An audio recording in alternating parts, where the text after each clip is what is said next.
The courtroom fell silent as Ethan Caldwell rose to his feet. No longer the untouchable CEO, but man stripped down to raw truth. Across from him, Daniel Hart's attorney thundered accusations. He abandoned his own daughter for nearly a decade. Words that cut like a knife. Yet Ethan didn't flinch. His voice rang out steady, carrying the weight of regret and a desperate hope. Yes, I failed. I failed Amelia. I failed Chloe. I failed Lily. But failure is not the end. I'm here now not with promises, but with action. I feed them. I take them to school. I stay up through the night when they're sick. I love them in ways I didn't know how before. That's not convenience. That's change. Gas echoed through the room as Chloe's eyes filled with tears. In that moment, the entire court realized they weren't watching a billionaire fight for reputation. They were watching a father fight for his family. Ethan Caldwell's life began before dawn every single day. He didn't need an alarm. His body was wired to precision the same way his empire ran. At 5:30 a.m., the floor-to-ceiling windows of his Manhattan penthouse eased open to reveal the first blush of sunrise over Central Park. The voice of his home automation system greeted him with calm efficiency. Good morning, Mr. Caldwell. Today's forecast is 78 degrees with late afternoon showers. Your first meeting with the Caldwell Global Enterprises board begins at 8 a.m. The penthouse, more than 8,000 square feet of polished glass, steel, and marble, looked like something cut from the pages of Architectural Digest, but it was sterile, too perfect, too quiet. Ethan stepped into his private gym, where a wall of glass revealed the waking city below. As he powered through a set of pull-ups, his mind wasn't on form or breath. It was already parsing investment forecasts, mergers, and legal battles brewing overseas. At 39, Ethan Caldwell wasn't just wealthy. He was power itself, a name that dominated the covers of Forbes, the Wall Street Journal, and Fortune. Caldwell Global Enterprises stretched across industries, from renewable energy to luxury aviation to cutting-edge AI. He had spent the last 12 years shaping markets with ruthless precision, and in return, the world revered him as untouchable. But inside, he was nothing more than a man alone. 9 years earlier, he'd lost Amelia Hart, the only woman who'd ever cracked his armor. The night she died had been carved into his memory like a brand. A car, a slick road, a heated argument. One moment she was storming away from him. The next she was gone forever. She left behind their daughter Chloe, just a year and a half old. But grief hollowed Ethan out, and he made a choice that even now kept him awake at night. He signed Chloe's guardianship over to Amelia's parents in Vermont. They'll give her the love I can't, he told himself, convincing his shattered soul that abandonment was protection. Since then, he buried himself in contracts and boardrooms, avoiding birthdays, ignoring holidays, pretending Chloe existed only in distant reports filed by lawyers.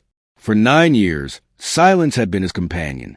At the office 38 floors above Wall Street, everything bore Ethan's mark. Trilingual receptionists, bulletproof glass, rare artwork, imported Colombian coffee, poured into Japanese porcelain. His executive suite displayed only one personal photo. His late father, the man who drilled into him the cold mantra, emotion is the enemy of progress. Ethan's employees feared him, not because he shouted, but because he didn't have to. He once fired a vice president for being 5 minutes late. His words were razor blades. Time doesn't forgive. Neither do I. The world saw a man in complete control. But Ethan, behind the silence, often stared out over the glowing Manhattan skyline at night and whispered a question no one would ever hear. How many more zeros matter when no one is waiting for you at home? Then one Thursday morning, his entire life fractured in an instant. He was midway through a video call with European investors when his personal phone lit up on the desk. The number froze him in place. Amelia Hart. The contact hadn't appeared in nearly a decade. That line should have been long dead. His pulse roared in his ears. "Mr. Caldwell, are you still with us?" asked a French voice through the screen. But Ethan wasn't listening. Against every instinct, against every layer of discipline he picked up, on the other end came a voice so small, so fragile it nearly broke him. "Hello, sir." You're the first number on my mom's phone. She won't wake up, and we haven't eaten in 5 days. The conference room spun. Ethan's hand gripped the phone like it was a last anchor to reality. What's your name? His voice cracked for the first time in years. Lily, the child, whispered, I'm Chloe's sister. Ethan's entire body went rigid. Sister. He didn't even know Amelia had another daughter. The silence that followed felt eternal. The fortress he had built around himself, cold, impenetrable, shattered like glass. Where are you, Lily? He asked, trying to keep his voice steady. I don't know the street, she said, trembling. It's dark. Lots of trash. I found Mom's phone on the floor.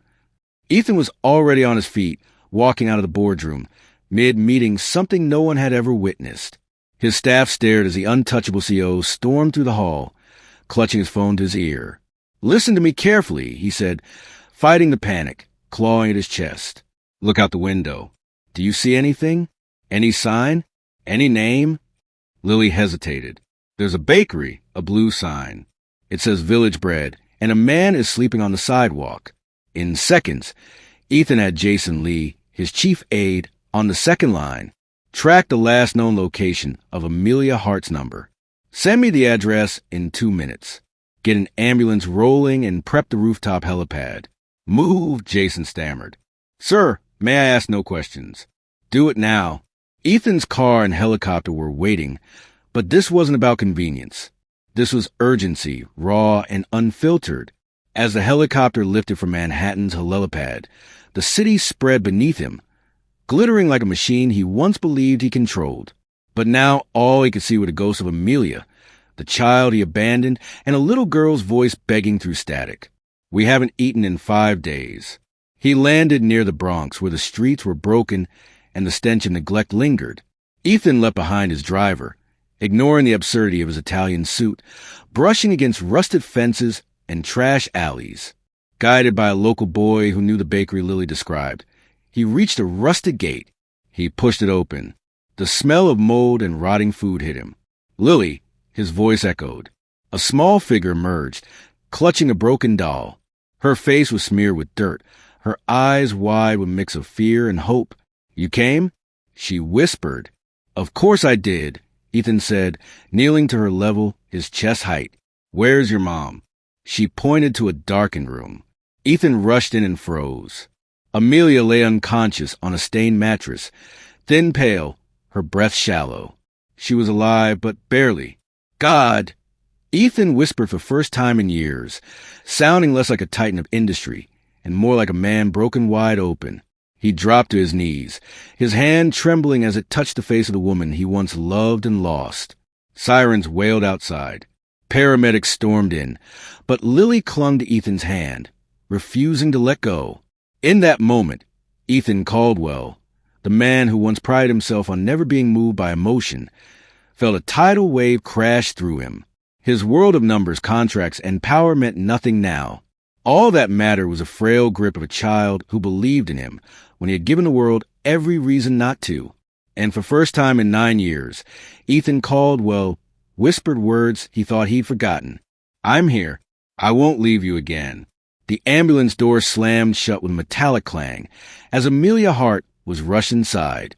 Ethan Caldwell stood frozen on the cracked pavement, his Italian shoes sinking into the grime of the Bronx street, watching paramedics fight to stabilize the woman who once held his heart. Lily clung to his hand, her tiny fingers digging into his skin like anchors.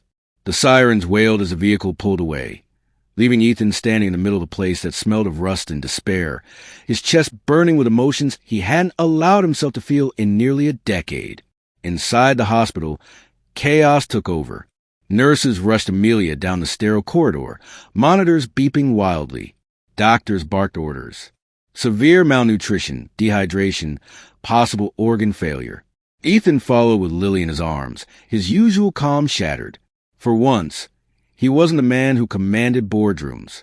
He was just a man terrified of losing everything he had left. Hours later, the diagnosis came.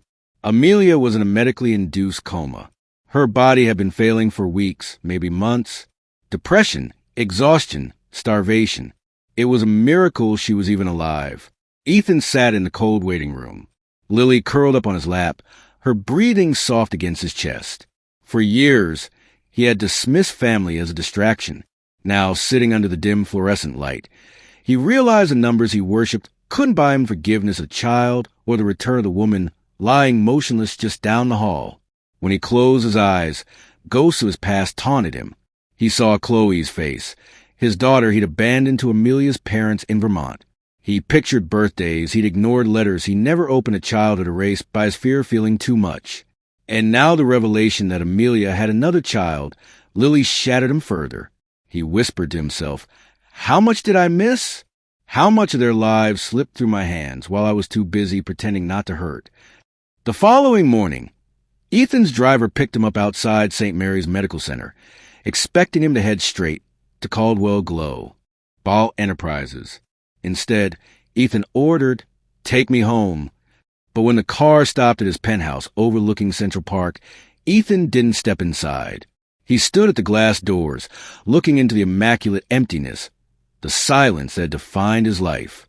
Everything was expensive, perfect, soulless, a glass case of trophies with no one to applaud. He turned his back on it.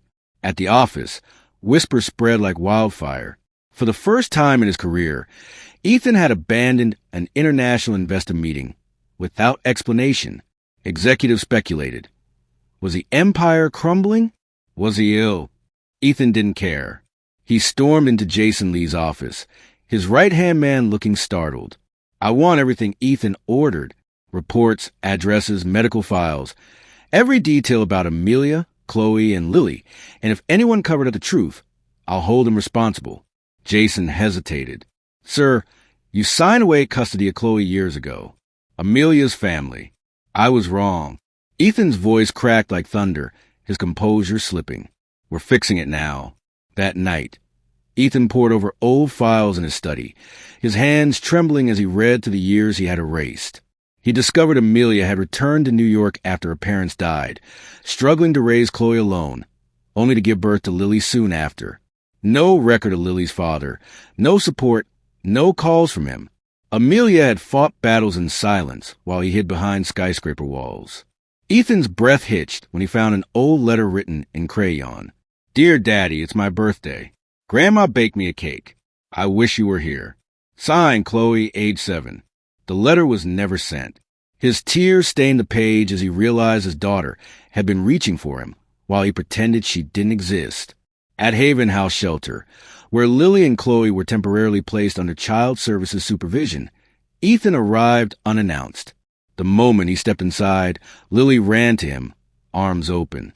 He dropped to his knees and held her tight, burying his face in her hair.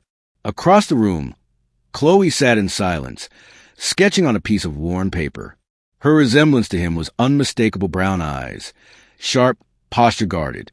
"Chloe," he whispered, his voice breaking, "I'm your father." She looked up, her gaze cold, unforgiving. "You left us." The word struck harder than any corporate takedown he had ever faced. Ethan swallowed hard every fiber of his being, screaming to explain, to defend. But he didn't. He simply nodded. "You're right. I did. I can't undo that. But I'm here now, and I'm not leaving again." Chloe's eyes glistened, but her arms remained crossed. Lily, sensing the tension, tugged at Ethan's sleeve. "He came, Chloe. He really came." In that fragile moment, Ethan realized no amount of power or money could rebuild trust. It would take time, constancy, and proof that he was no longer the man who ran from his own family. Back in Manhattan, Ethan made a decision that sent shockwaves through Caldwell Global. In a boardroom packed with executives, investors, and journalists, he stood before them, not in his usual tailored suit, but in a plain white shirt with sleeves rolled up.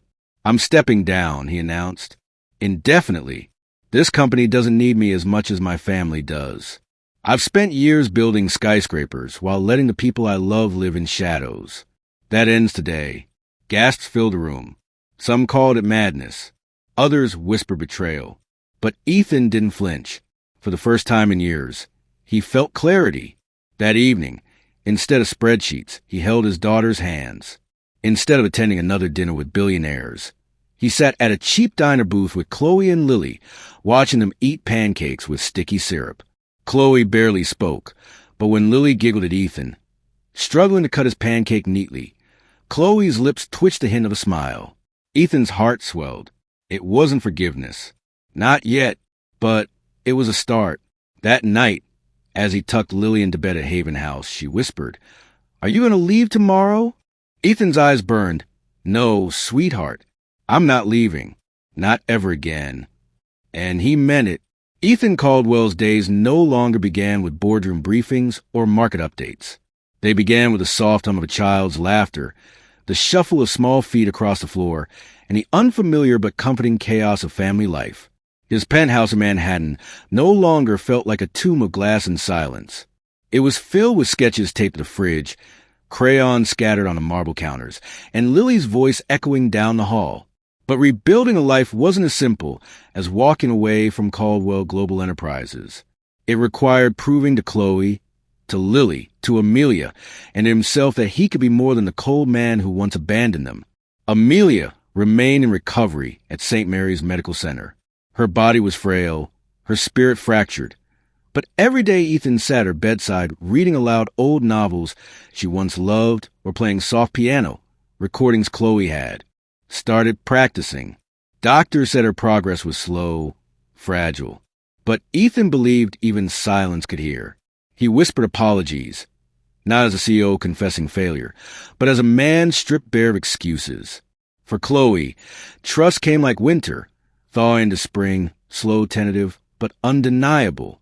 She kept her distance at first, folding her arms whenever Ethan visited Haven House. Yet, she watched him closely.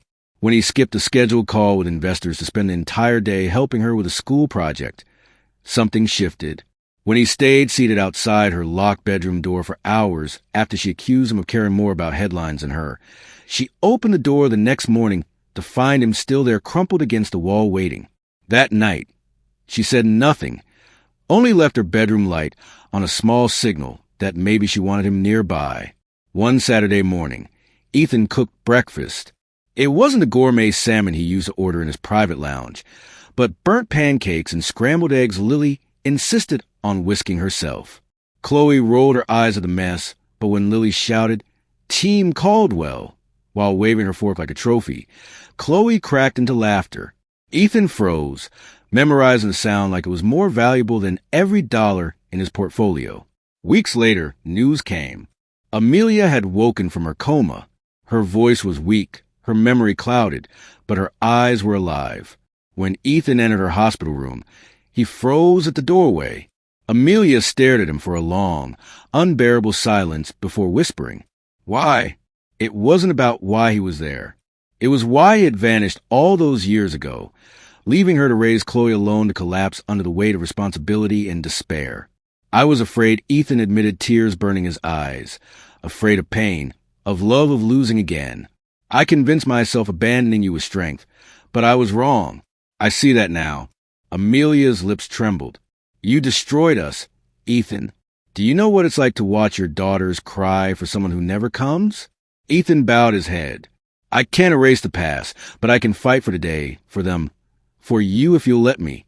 Amelia didn't answer, but when Lily ran into the room, clutching Ethan's hand, and Chloe stood silently at his side, Amelia's eyes softened. She reached for her daughters, tears streaming down her cheeks. The moment wasn't forgiveness, but it was the start of something stronger, acknowledgement that family could still be salvaged. The hardest battle came in court. Amelia's estranged brother, Daniel Hart, demanded custody of Chloe and Lily, claiming Ethan had no moral right to reclaim them after years of neglect. In front of the judge, Daniel's lawyer thundered. This man abandoned his own blood for nearly a decade. He cannot suddenly play the role of father when it suits his conscience. Ethan stood steady, no longer the ruthless CEO, but humbled man. "Yes, I failed. I failed Amelia. I failed Chloe. I failed Lily. But failure is not the end. I'm here now, not with promises, but with action. I feed them. I take them to school. I stay up through the night when they're sick. I love them in ways I didn't know how before. That's not convenience. That's change." The judge studied him carefully, then reviewed the psychologist's reports, the girl's statements, the evidence of his new life. In the end, Ethan was granted permanent custody, with Amelia retaining full visitation. As she recovered, Daniel stormed out of the courtroom, but Ethan didn't care. Chloe turned to him afterward and asked, "You really fought for us?" He nodded. "I'll fight every day."